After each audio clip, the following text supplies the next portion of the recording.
Hello and welcome to Real Actors, Real Answers, the video podcast where you are the star. Today I am interviewing for a second time Kaylee Keller. Kaylee Keller is, I don't even know how to explain, and from the bottom of my heart, I mean this. She's beautiful inside and out. She is an actress, she is a singer, she is a Christian. She is, she just finished one movie called Love and Secrets. And she's working on something else. It's hard to keep up with her, but it's fun. Okay, so Kaylee, how are you doing? Thank you for that introduction. That was really beautiful. I appreciate the nice words. It's good to be here again. I loved our time last time, and we've also just stayed in touch this past year and just check in on one another. So I'm grateful to be back. So thank you for the invite. And yeah, there's a lot going on. Life is busy and full with all kinds of projects, but that's a good thing. I'm grateful. You're in Montana, right? I am, yeah. I live in Montana right now. I've been here for 2 years. Okay. Where'd you live before? I lived in Wyoming for 2 years before, and then I lived a little bit in Nashville and New York and around Kansas, but my hometown is actually Garden City, Kansas. Okay. So Kansas. I've been around for work projects and jobs. So okay, is that including New York? You were there for a while because yeah. So I lived up in New York for the summer. I studied at the New York Conservatory for Dramatic Arts for a summer intensive program. So that was a fun city feel. Oh my, yes, I love New York City. Okay, I'm going to say this, and you know what I'm talking about. Love and Secrets. What's that all about? What was it all about? Well, we got to do the theme song. Love and Secrets. So that's a project I was really blessed to film. So it is being produced by Marty Jean Louis and Cameron Arnett. And we filmed, the goal was to pitch it as a TV series. And so an episode was pitched and it got a lot of buzz. It got several nominations in some of the film festivals and things. And actually, it was supposed to come out and be distributed by now, but there was a change of plans. And I don't know how much I'm supposed to disclose, but the goal is that we're going to maybe come back and turn it into a film instead of a show. So instead of a TV show, we might make it more into a movie and hopefully film this summer, but you never know. That's exciting. I love that. You know Ginger, yes? Cressman? Uh-huh. Yeah, we just did a film together. What was it called? So this past February, I was in Texas with J&J Ranch Productions, and we filmed a short film called Dear Cancer. And it's an inspirational, family-friendly show that was extremely moving and powerful. But yeah, Ginger and I just got nominated and awarded as best lead actors in a short film at our last film festival. So we were very excited to share that together. But yeah, I do know Ginger. I get to work with her and she's very sweet, and we had a good time. She played one of my relatives, I will say, in the show. Can you divulge anything about the content? Like Dear Cancer, that's an oxymoron. Yeah, well, so Jackie, she is the writer of the script, Jackie Horboka, with J&J Ranch Productions, and she was working with a beautiful soul named Rita Pamplin, and Rita Pamplin wrote a book called Dear Cancer, and she overcame the battle of cancer in her life and overcoming cancer.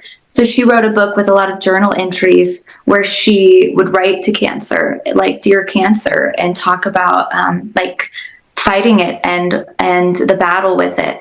And Jackie, the scriptwriter, was very inspired by Rita's story and wrote a film for it. There's a couple different storylines within this film, but it's about speaking to cancer, reading journal entries, seeing somebody's cancer journey and just the ebbs and flows of life and relationships and strained relationships and restored relationships. And I think a lot of people will be able to relate to it in one way or another. But cancer is a really big deal. And actually, all of us that were filming this project, we've been talking about loved ones that we've lost to the battle of cancer, and all of us have shared that loss. So we really hope that this blesses those that have lost somebody from cancer as well, or know people who struggle with it. When does it come out? So it's finished. It's in festivals. It's getting awards and things. I've yet to see it. But we're going to do a premiere. The goal is sometime maybe in August. And then it'll be open for public distribution, hopefully, by the end of the year. Yeah, I'm grateful to be a part of it. How do you know Ginger? Have you guys worked together? Actually, no, not yet. Okay. Not yet. All right. I interviewed her once. I'm going to interview her again. We were talking about it because she is really, God has really blessed her, and she's moving so fast as a model, as an actress. She hasn't lost sight of, Jesus, and she shines like you do for God. Oh. You can see it on your face and your smile, everything that you do. Miracle of the internet. I connect with her, and I was looking at your IMDb, and it's growing. Are you still singing? Yes, I sing often, actually. Yeah. So when I'm not doing film stuff, I do a lot of worship leading at church. So actually, I'm going to be singing Sunday at church, and then I do some different kind of local events and things nearby as well. Or I've been doing, I would say, as far as music goes, there was a season I was touring more heavily and doing a lot of openers for country artists and things. And that was really fun. But right now with music, it's aimed, I've done some of those events still the last couple of years, but I would say I'm not on the road full time. I'm more rooted where I'm at. And so I've been doing a lot more worship-based things, or like local concerts and events. Not quite on the road as much with it, just kind of in the area, but it's been great. I do that. I also teach a lot of music classes and lessons, and guitar and ukulele lessons. Ukulele. How is that? That must be fun. It's different than a guitar. It is different. Oh, it's great. So I have students as young as 6 years old up to older than like 66. So I've got little ones playing the ukulele. I have older ones playing the ukulele. It's fun. It's a fun instrument. It's also, guitar can be big for my little kids, and the strings can be hard on adult fingers or those with arthritis or, don't maybe have as much finger strength. So the ukulele is a really good option, or like a nylon string guitar. But yeah, so there's always something somebody can play, and it's fun to watch people get really good at it and get passionate about it. And I'm okay in asking this. I know I am. How young are you? Oh, I'm 26. You're 26, and you are, I would say, a singer-songwriter, actress, and you're an acting and music instructor, teacher. Something. That's a lot. No, that's a lot at 26. Most people, in my experience, in my personal experience, and people that I know, they really don't know what they want. Yeah. And they fall into the fallacy. I got time. No, you don't.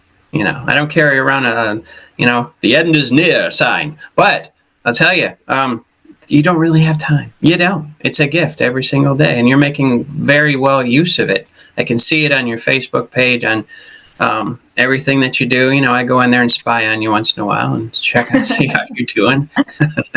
No, I appreciate that.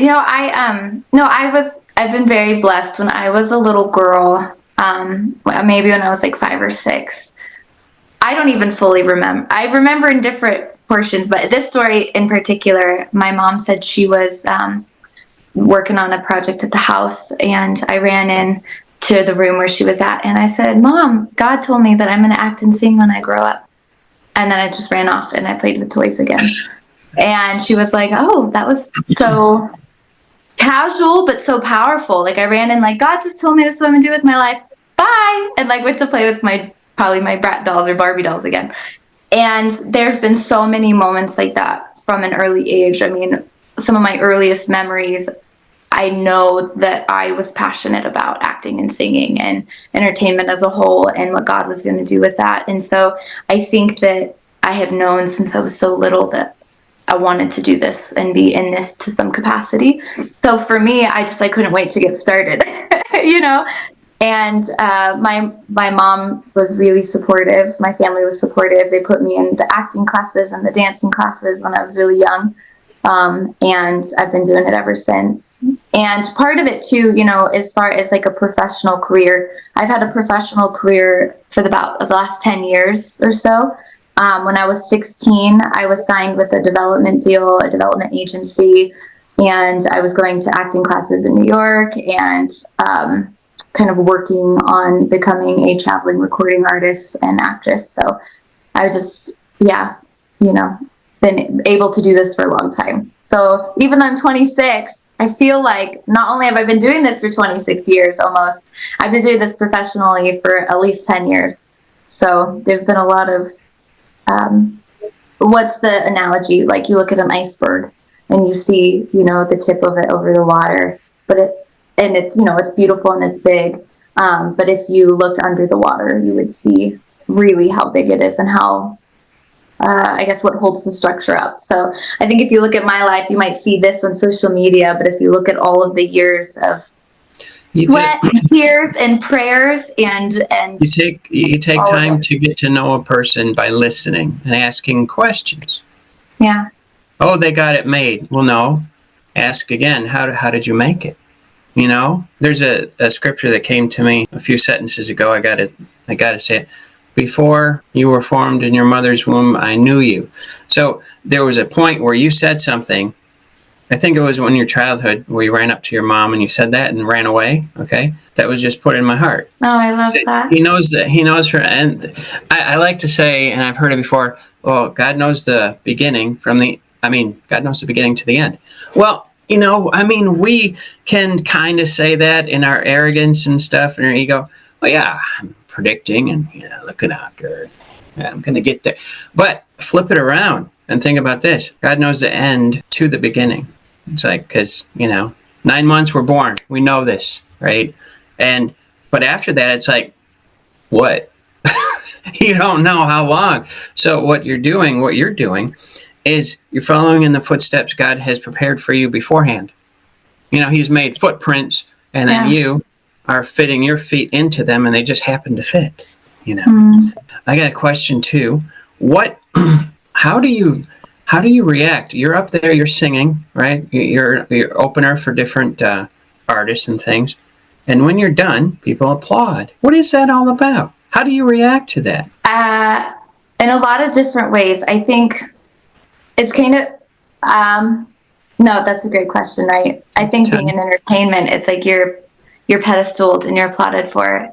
And, you know, you get off stage and you sign people's shirts and they want your autographs and you give them CDs. So a lot of mixed emotions, I think, to react to something like that. I find that for me, I have a hard time being up in front of people sometimes. I know that this is what I do, and I do it knowing that the Lord's going to use it. But I also feel like, you know, for example, I played a show not too long ago, and I was so upset just with how the show turned out. I thought it was like one of the worst performances I probably ever gave. So I got off stage just completely defeated, and I was super upset. You know, I held it together, but you just know, like, what you had your expectation of. And I was like, oh, that just did not go good. I didn't think my band was on beat, and I just didn't feel very good about it. And when I went to, I went to the merchandise booth and I'm talking to people, just the feedback I got was so humbling. And my mom, out of all people, because she's seen me for 26 years, she said, Kaylee, that's actually one of the best shows you've ever done. And I was like, how would that be the case? Because that felt like one of the worst. And mom's like, I don't know, but that seriously was probably one of your best. And I realized even with speaking as well, there's been a few times where I was speaking at a school and I really wanted to say something to these kids and to inspire them and to hopefully leave something that would really, I don't know, help their life path and inspire them. And, you know, I remember same thing, you know, walking off maybe a little discouraged, or I didn't feel like I worded things as professional as I should have. And there was this woman in particular, one of the teachers came up to me and she said, Kaylee, you know, when you said that phrase, yada, yada, yada, whatever it was, that meant so much to me. And I was so kind of confused by this because I never said that. I truly never said that phrase. Like I went back and I listened to the video and I looked through my script and I never said it.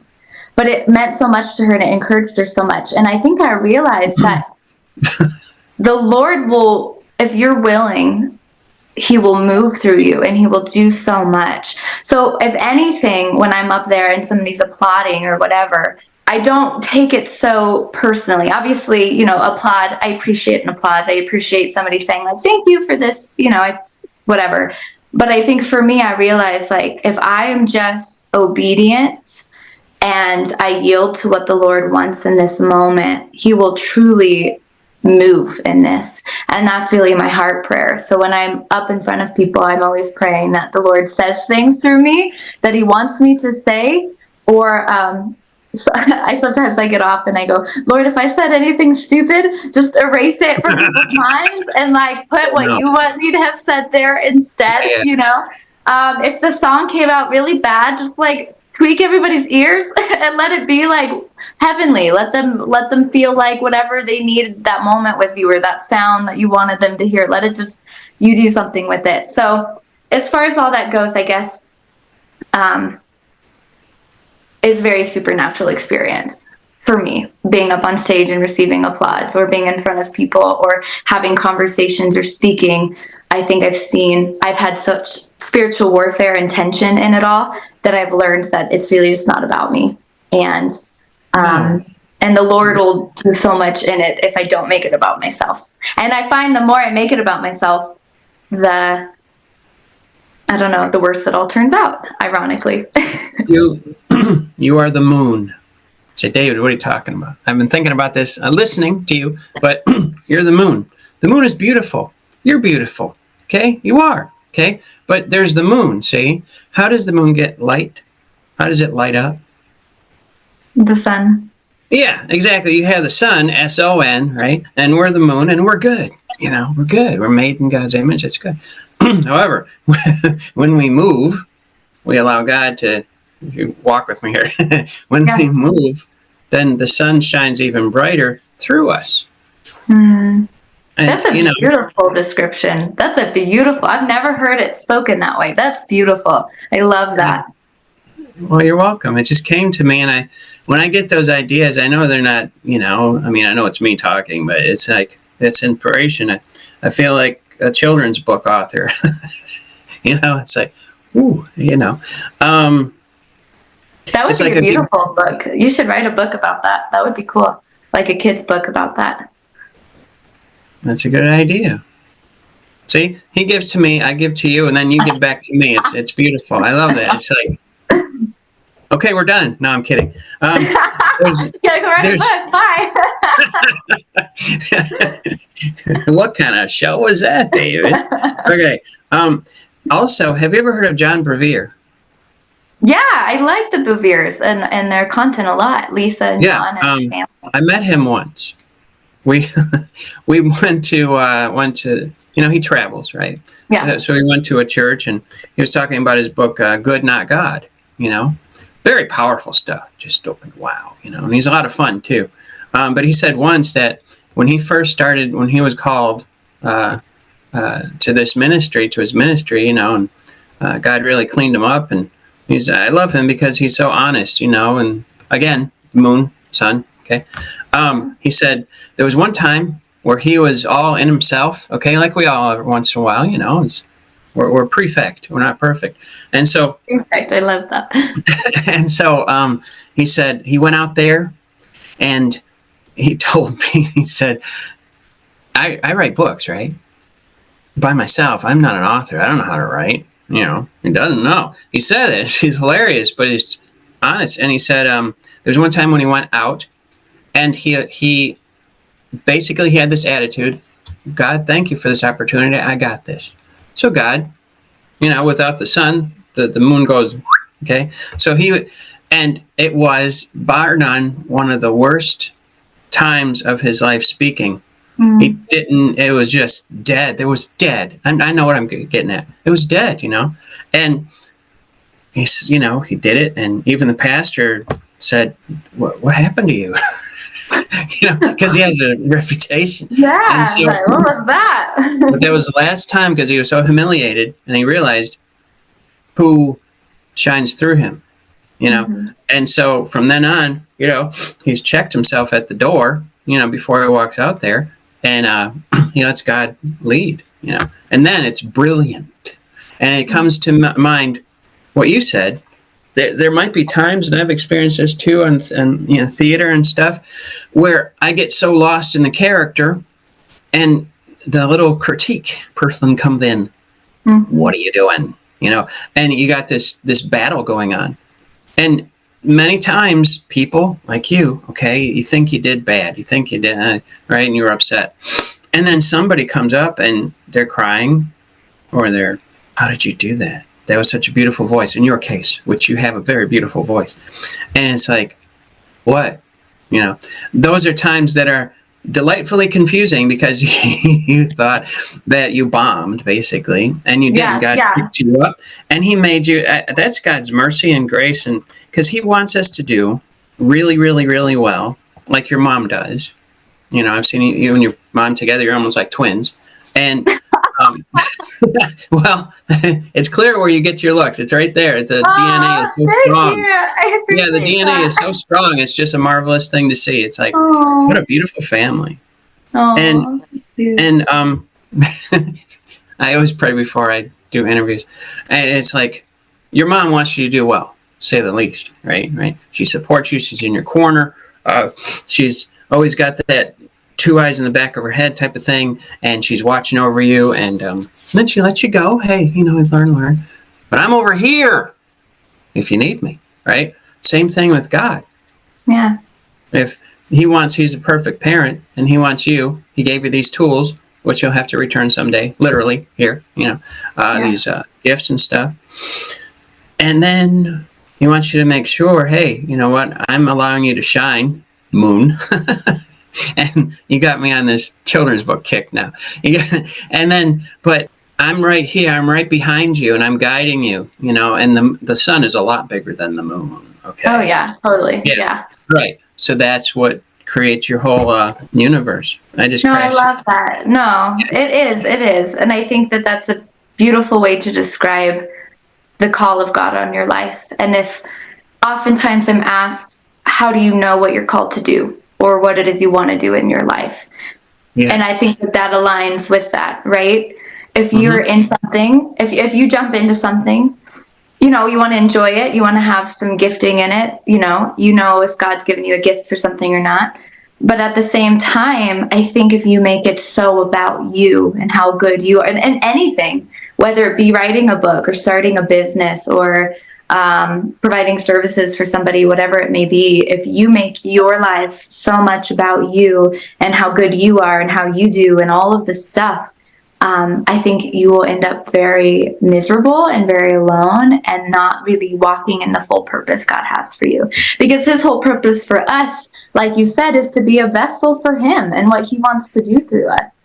And He'll do it in our daily life, He'll do it in our relationships with people, He'll do it in our careers. And when you walk with Him, it is so much more rewarding than walking alone. And I think the more you learn to walk with the Lord, the more you feel the difference. And so I'm at that season with my life, and I pray I continue to grow in this. But my mindset, my reflections, what I'm thinking on, what I'm dwelling on, that voice, the bad one and the good one, the pride and the insecurity. And I think that, yeah, just like walking this journey with the Lord, you feel the difference. Like I know what it feels like to do worship with Him there and with Him not there. And I'll tell you, I don't want to do music or worship if God's not in it. That's who I'm worshiping. It's empty. It's empty. Your life is empty without the purpose of the Lord in it. And that goes with music and with acting and film projects and everything. And I find that if I do very empty projects, I end up very exhausted and wore out and not wanting to do them at There's all. no life. There's no real life. Yeah. It's just kind of Yeah. existing. Yeah. Yeah. And if you do them with the Lord, you just find that it is so humbling and you get to experience, doesn't make the journey less hard because there's hardships in life. But when you do it with the Lord, it makes it so rewarding. and you find that he's moving in people's lives, he's moving in your life. Things are so beautiful and purposeful that he'll open doors for you that you could never have got for yourself. I mean, things with acting, with music, are doors truly he's opened, just the favor of God. Like, I can get a random phone call on a random day purely from a God connection. And, even like you and I, like, we haven't met in person, but he Not yet. connected I us. want to work Not with you on yet. something. I so We want. will. And It'll be plus, you're amazing. teaching acting, and God's. I don't mean to interrupt, but I get excited when I talk to you. It's like He's having me do something now that I don't understand. Right? Yeah. Yeah. And it's like, but what does this have to do with that? He allows questions. He loves questions. He really does. But yeah, I interrupted you. Like you and I, meeting. We haven't met in person. Okay, but Yeah, we and have it's this. just a God connection, the Lord connected us, and he's used it. And like, our friendship now is one that is like doing Christian, wanting to bring glory to God in the entertainment industry through acting, through our lives. And it's beautiful. So yeah, I think that's really kind of capping that part of the conversation. But it is beautiful, and you feel the difference if God's in it or he's not in it. And you're called to something when it's beyond you, and he's really opening those doors, and he's giving you the strength to walk in them. Very true.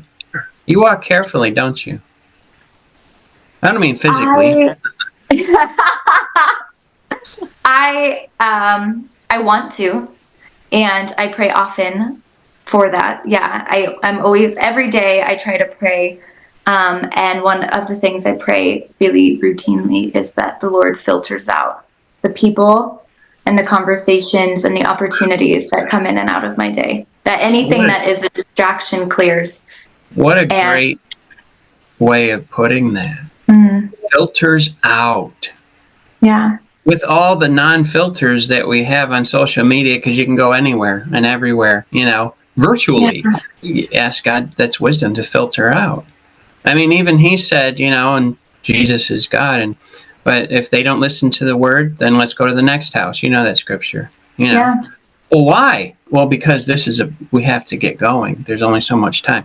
But there's seeds planted, and that's what you do. You plant seeds in kids from 6 to 66, and through your singing, through your acting, through everything that you do. Even right now, you're planting seeds big time with me. I can see your face is just glowing, and it's you. But I was gonna say, well, I have a ring light. Ring lights, yeah, isn't that great? No, I'll take it. Yes. Ring lights. That's very funny. I got a little technical thing. I got a dual ring light, because the one ring light makes you have those circles in your eyes, and that's distracting. It's like, no, I am not glowing like the sun itself. No, there's like lights in my eyes.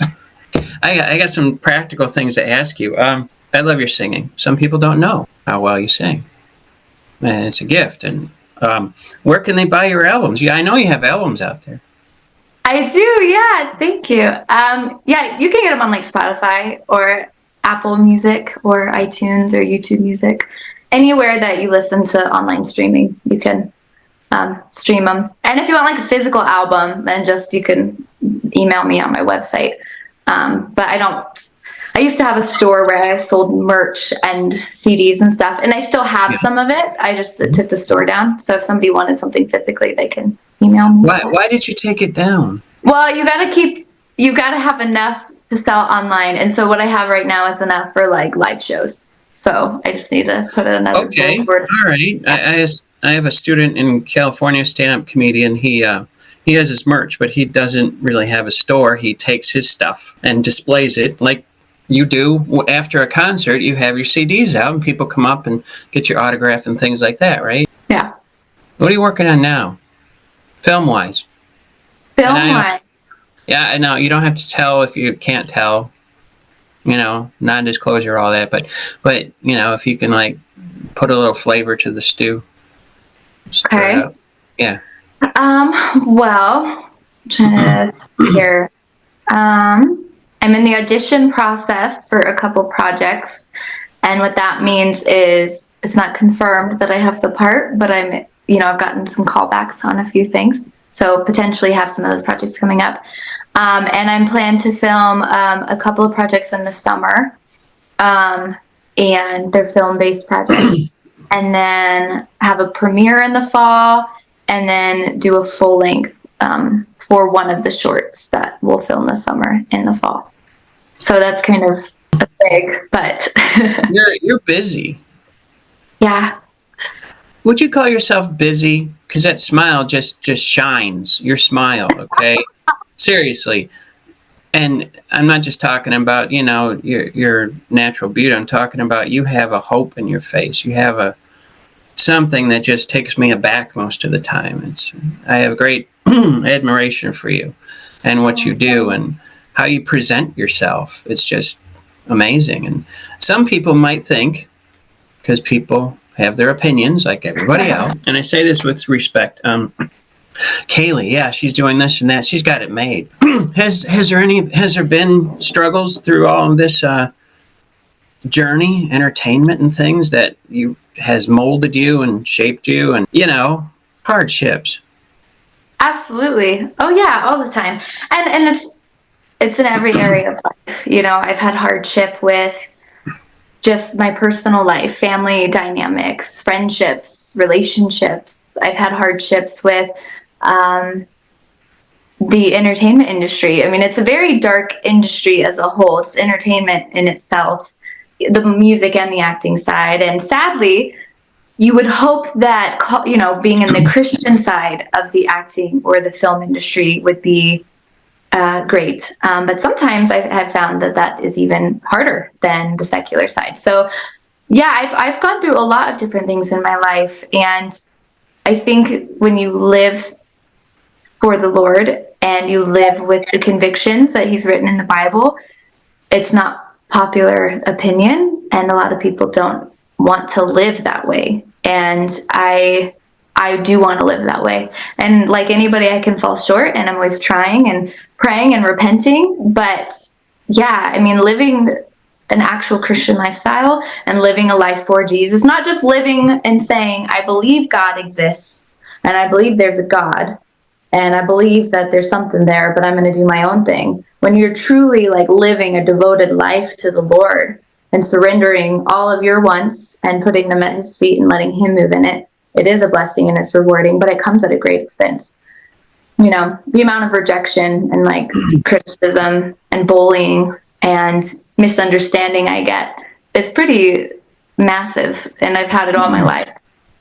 But God is faithful. And yeah, so I would say that even though I do a lot of things publicly, the closest people in my life, I have a very small inner circle of people, just a couple people that I can confide in and trust. And that's who knows me, and prays with me and intercedes with me and for me and protects me.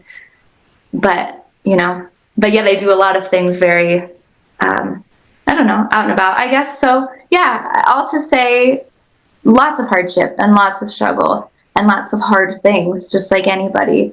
But when you know that you have a God who sees you and a God who knows exactly what you're going through and has already sent his son Jesus to like take away your sins and to take away your burden. The Beatitudes, it's all about that, right? When you're weak, he is strong. If you're grieving, he will give you joy. If you're distraught, he will give you peace. If you're hungry or thirsty, he will give you a drink. He will feed you. He will give you water. That is the kind of God we serve, and the hope that I have in my life comes from seeing that and walking in that. My very weakest times, the only person that could fill my soul and help me come out of something like that is God, and my support system, obviously, my mom, my brother, things like that. But yeah, I guess I've just seen him take what is weak in me and use it in something strong, and take away the hunger in me and feed it and contend it. And when I'm thirsty and hungry, like for him or for life, he fulfills that. When I've been so sad, he's replaced it with joy. So I have a hope because he is hope. So even in the most hopeless times, he's still good and he's still faithful. You do you speak in front of not audiences, congregations? Like at church? Yeah. Yeah, I do a lot of public speaking events. Yeah. So I'm not like a pastor regularly at a church, but I do public speaking events, and I do a lot of worship, and I talk and stuff at church as well. But yeah. No, I have to ask you because we're very close on this together, you and I, because it's confusing. I joke about joke like, Lord, I'm not a pastor and I have a church, and yet there's things that come out of my mouth either online or in person. It's like, what? I'm an actor. I'm an artist. Do you feel like there's times when you're in front of the congregation, and no, you're not a minister unless God moves you in that direction. But do you feel like when you speak, do you feel like a preacher or a preacher's wife or something? I don't know. That's a good question. I can't say. I don't know. I think I don't know what I feel like when I speak.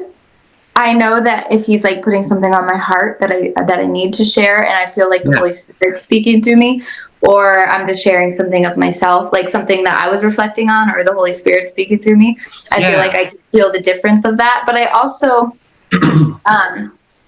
I pray a lot to have the courage to speak up, and I think that it is hard to sometimes in life to speak up and to speak in front of people, because insecurity can hit, or self-doubt, and just a fear of people, wondering what people are going to say or how they're going to treat you. And I think that, Jesus is the perfect example. He said the most valuable thing that we will ever have in this lifetime, in his word and the things that he preached and the truth that he spoke over us. And yet the people he was speaking to are sorry, I have a little floater. The very people that he spoke to are the people that put him up on a cross, and rejected him and betrayed him. And so I think that speaking and speaking up and speaking for the Lord and speaking for justice, when you see something that is unjust, speaking up against it, is hard.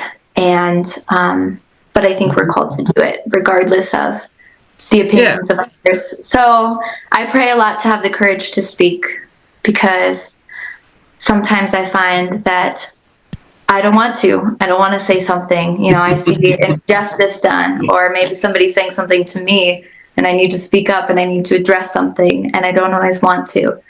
And I find that it's important to, and that at the end of the day, when we die and we give an account for our life, the Lord is going to say, you witnessed this happening, or you saw this taking place, or you were in the middle of that situation, or this was happening, or you had an opportunity to be in front of this group of people and you didn't say anything. You didn't speak. You didn't use your voice. You didn't say anything.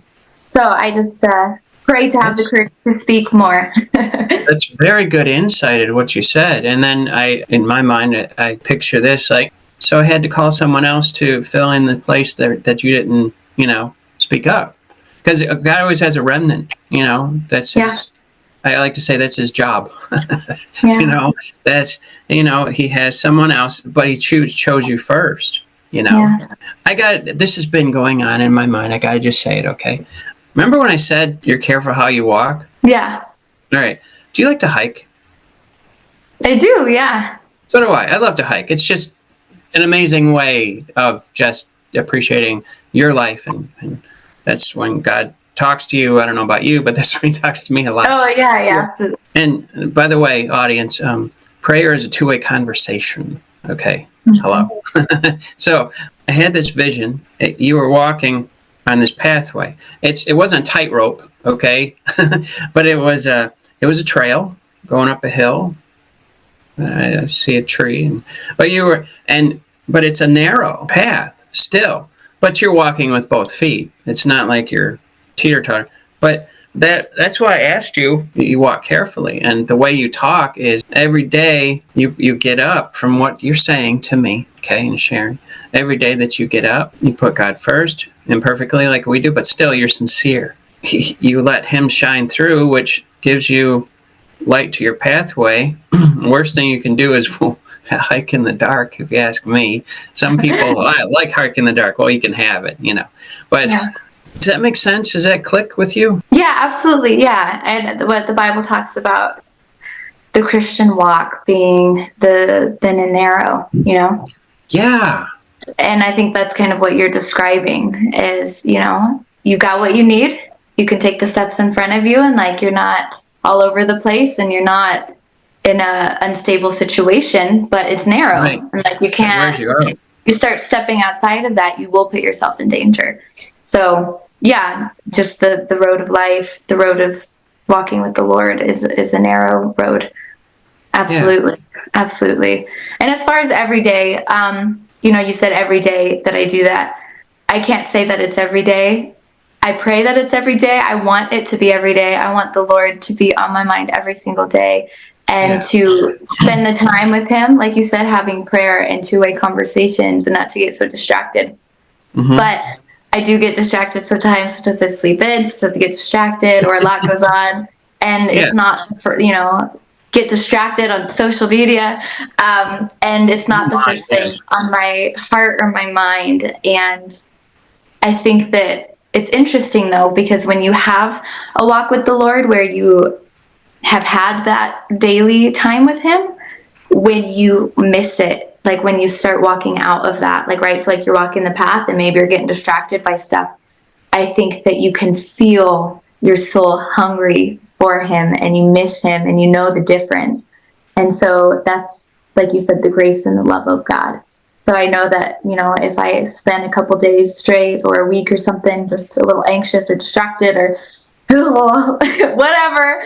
You live on this planet. You're going to do that. The Lord draws me back to him. And then I come back and I'm like, man, why did I ever get so distracted? This is the sweetest place I could ever be.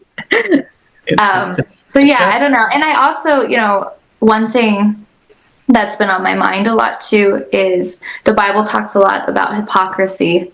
And I think as a Christian, that's something that I think a lot about and I am very aware of because the Lord has placed me in platforms to speak and to talk about him and to share what my life is like with him and my journey.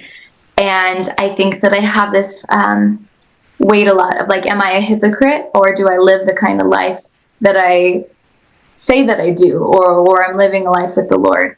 And I think that as Christians, that's something that I take very seriously as well. So that's why I'm clarifying it. It's definitely not an everyday thing, but I want it to be. And the Lord is definitely a part of my life in very strong ways. And the goal is I will spend everyday time with him and not get distracted in all of the chaos of life. But I don't want to be a hypocrite and say, oh yeah, absolutely. I do. I do. Kaylee Keller, you're a human being after all. No, I love your testimony. I love your work. I love so much about you.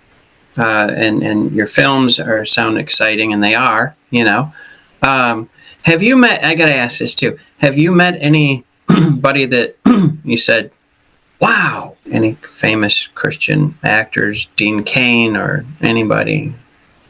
I've met a handful of different people that I think seem really amazing. I guess as far as the wow thing, what kind of wow are we talking about? Like, oh, wow, like that person's been in a lot of stuff, or like, oh, wow, the way they live their life. I don't know, what's the oh, wow for? I think that's where I catch myself, because I think that movie stars and famous musicians, there's a level of glamour in the sense of the more known somebody is, the more privileged you feel to meet somebody of such stature. And it's always a blessing. So, it's a great opportunity. But for me, the wow comes from who they are and the kind of life that they live, So for example, if I met like Taylor Swift, most people would be like, oh my gosh, wow, it's Taylor Swift. I wouldn't say that there's, I'm not going to go in depth about how I feel about Taylor Swift. But the point is, from the way I see her live her life, I don't agree with everything from like a Christian standpoint. So I wouldn't admire not that she doesn't have gifts and not that you can't learn something and not that there's some things about her and what she's done that is inspiring, but just for life as a whole, I can't say that I would be like, I met Taylor Swift, you know? So I would be like, you know, let's open our Bibles, Taylor. But I think wonderful. I love that. That's wonderful. You know, but I'll just say, having met some pretty cool people, I have met some wonderful individuals with really amazing testimonies and people that I was so surprised by the way they carried themselves and their grace and their patience. I mean, I don't know Stephen Baldwin very well. I had an opportunity to meet him and do a little interview with him. And he was just so present and he was so patient. And that just stood out to me because he's a busy guy and there was a ton of people coming through trying to get his attention. And the fact that he just really made the time to be very present and engaged, it really stood out to me because he is somebody who is a busy guy. So things like that, you know, Kevin Sorbo, I'd say the same, his wife Sam, you know, they're very intentional people. And meeting them, I've realized, you know, the conversations I've had with them, seeing how intentional they are about their platforms and their political stances, really, you know, I was like, that is an inspiring quality about them. So what do you mean intentional? Intentional? Yeah. Like, how are they intentional? Yeah. I've always thought of intentionality as something that you can sense on a person. You know, if they're somebody who is prioritizing being present in a moment with you, you know, like engaging with you, being like what you're being today, right? Like you took time to like plan a time to get on the phone and talk to me and be intentional about it. Yeah. Versus just like, oh, I'll see you when I see you, you know, whatever, maybe get on whenever you get on. I guess to me, I see intentionality as like a level of responsibility. So people that seem very responsible and very present and very engaged, to me, seem like very intentional people. So, you know, that's a good quality. I mean, you, when you're on set and you're playing a character role, I can already see you. I mean, I've never worked with you yet, but I can see you. You are that character. You're not pretending. You are that character. And that takes a lot of research and a lot of conscious thought and intent. Okay. Yeah. When you're singing a song, yes, you know it back and forth and in your sleep. However, it's a little different, I would imagine, when you're up there and you're playing guitar and you're singing to a wide audience and all their eyes are on you. Okay. Yeah. And it probably kind of freaks you out mildly, especially when you walk out. It's like, oh no, Lord help me, you know? Oh yeah. Even the camera, you come out and the red light's on, you're like, oh, here we go. Yeah. Tell me about, because I'm really excited too. Tell me about your acting coaching. We have that in common. What do you like it? Is it challenging? Are kids that are 6 and up, are they challenging to you? With acting? Yeah. It's been really fun. So I haven't been doing at the moment. I'm not doing live classes. I think maybe you do more of the live classes and have people there. For class-wise, I'm doing a lot of music-based classes. And then as far as acting goes, I've been doing online courses. So it's me writing out a script and having an agenda and walking through things, making a workbook. So it's a little bit more like individuals on their own time are watching the videos and hopefully, you know, getting something out of it, taking notes, filling out the workbook.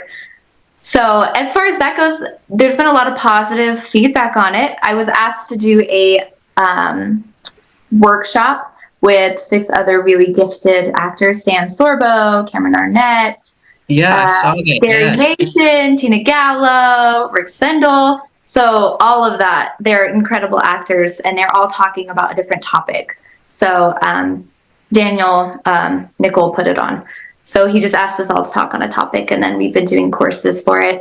And then the courses are available currently. You can go purchase them at his website, nicolas.com. Or is it nicolas.org? I don't know. You go to my stuff and then find it and watch it. We can do that.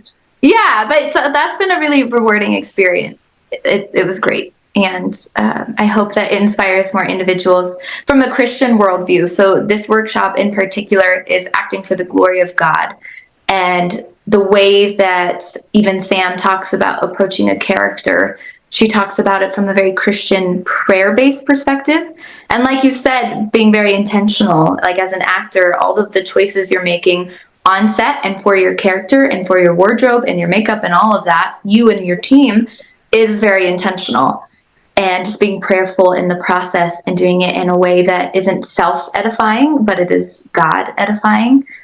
And it's really a blessing to be a part of, because when I was growing up, looking back, I don't know if I ever had the opportunity. I never saw a Christian acting class. Like, I didn't take any type of Christian acting courses until I was about 16. But I was already doing like plays and dramas and being in acting classes and clubs and stuff. And, even being at the New York Conservatory, it was from a secular perspective and not a Christian worldview point. So being able to be a part of something from a Christian standpoint is amazing, because I was like, I would have loved something like this growing up. Like I would have learned stuff so much earlier on, like if I had known in this way. So it's a blessing to provide that. Yeah. How could people, if people want to get a hold of you, how could they do that? Just visit my website, KayleeKeller.com. And, I've got everything associated. You can email me or follow me on socials. Okay, good. So that's your acting, that's your teaching, that's your music, which I love. So that it's all inclusive on one page, right? Basically. It is. I put it all on there. Okay. Good. I know, Good. yeah. You make it easy. You make it easy. All right. Well, listen, it's been a privilege as always. I could take up your whole day just listening to you. Honestly, you're a joy. You are. I love it. But I'm going to let you go. Thank you. I love these conversations. I could spend the day talking to you. I love the reflections and the things God's telling you. So thank you. Thank you. You don't take up my time. I love it. I can sit here all day. This is my favorite thing. I feel honored. I feel honored. Thank you. So thank you for being on Real Actors, Real Answers. And if you just hold a minute, I'm going to sign off. So look up KayleeKeller.com, y'all. Okay. You'll be entertained and you'll learn a lot, and she's a true inspiration. So thank you, Kelly, for being on this video podcast. Thank you. You're welcome.